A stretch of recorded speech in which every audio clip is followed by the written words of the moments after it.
Assalamualaikum warahmatullahi wabarakatuh. Alhamdulillahi rabbil alamin. Wassalatu wassalamu ala sayyidil mursalin wa ala alihi wa sahbihi wa man tabi'ahum bi ihsanin ila yaumiddin.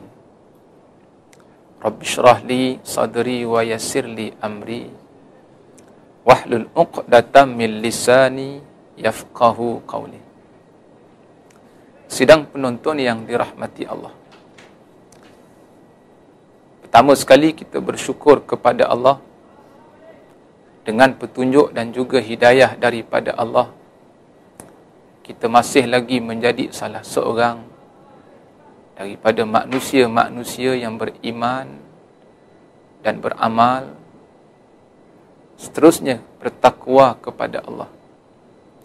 Mudah-mudahan kita bukan sahaja digolongkan oleh Allah di dalam golongan orang-orang yang beriman, malahan kita juga digolongkan oleh Allah di dalam golongan orang-orang yang bertakwa kepada Allah.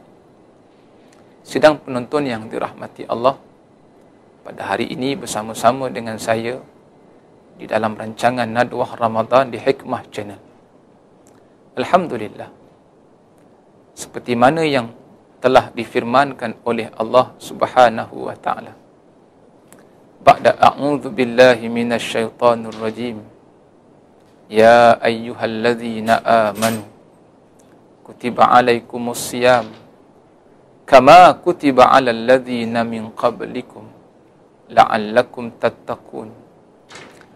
Allah menyebut, wahai orang-orang yang beriman, telah difardukan ke atas kamu, yakni berpuasa di bulan Ramadan, kama kutiba 'alal ladzina min qablikum, seperti mana yang telah difardukan, yakni puasa ke atas umat-umat sebelum daripada kamu, la'allakum tattaqun,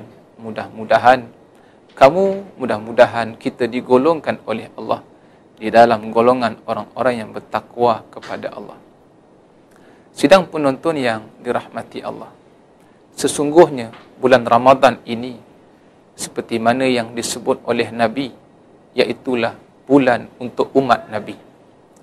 Berbetulan dalam hadis Nabi sallallahu alaihi wasallam menyebut, innar rajaba syahrullah wa sya'ban syahri wa ramadhan syahru ummati.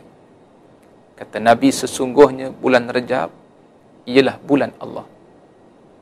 Wa sya'ban syahri, kata Nabi, bulan Sya'ban merupakan bulan aku. Wa ramadhan syahru ummati, dan bulan Ramadan, kata Nabi, merupakan bulan umat aku. Mengapa dikatakan Rajab bulan Allah? Mengikut para alim ulama, Rajab dikatakan bulan Allah kerana di dalamnya terdapat peristiwa, iaitulah peristiwa Al-Isra' wal Mi'raj. Mengapa dikatakan bulan Sya'ban? Selain daripada peristiwa nisfu Sya'ban, para alim ulama juga menyebut dalam banyak-banyak bulan selain daripada bulan Ramadan, antara bulan yang Nabi banyak berpuasa sunat di dalamnya, iaitulah bulan Sya'ban.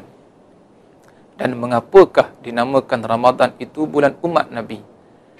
Kata jumhurul ulama, disebut dalam banyak kitab-kitab hadis, disebut bulan Ramadan, bulan umat Nabi, iaitulah dalam bulan Ramadan itu terdapat suatu ibadah yang difardukan oleh Allah ke atas umat Nabi, iaitulah ibadah berpuasa di bulan Ramadan.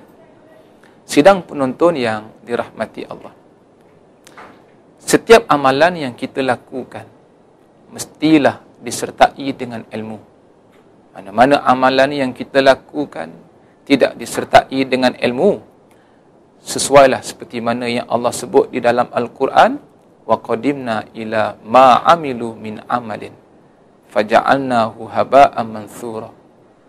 Allah kata, setiap amalan yang tidak diterima oleh Allah, maka amalan itu samalah seperti mana debu-debu yang berterbangan.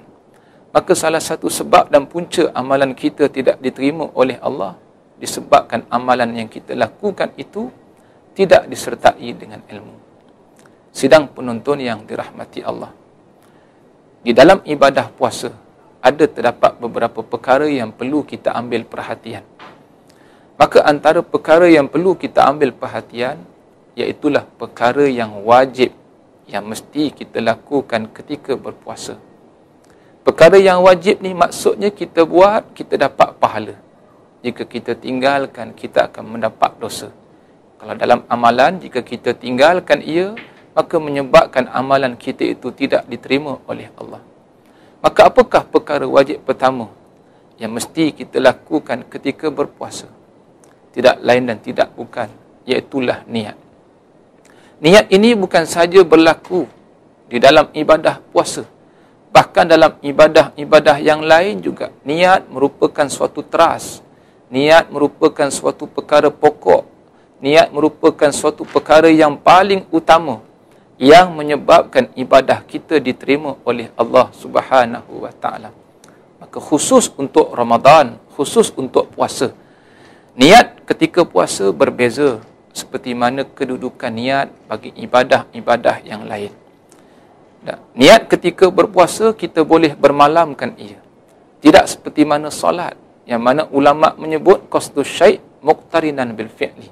Niat berserta dengan perbuatan. Qasad berserta dengan perbuatan. Tetapi berpuasa tidak begitu. Berpuasa, sebelum daripada kita berpuasa, kita dahulukan puasa kita itu dengan niat. Itu perkara yang pertama. Sebab niatlah yang membezakan antara ibadah dan adat. Ibadah kita akan diterima oleh Allah berdasarkan kepada niat. Jika niat yang kita ucapkan, jika niat yang kita buat kerana Allah, insya-Allah ibadah kita akan diterima oleh Allah. Jika niat yang kita ucapkan bukanlah kerana Allah, maka inilah contoh amalan yang tidak diterima oleh Allah. Itu perkara pertama mengenai soal wajib ketika berpuasa. Dan perkara kedua ketika berpuasa, iaitulah kita memelihara diri kita daripada melakukan sesuatu perkara yang boleh menyebabkan terbatalnya puasa kita.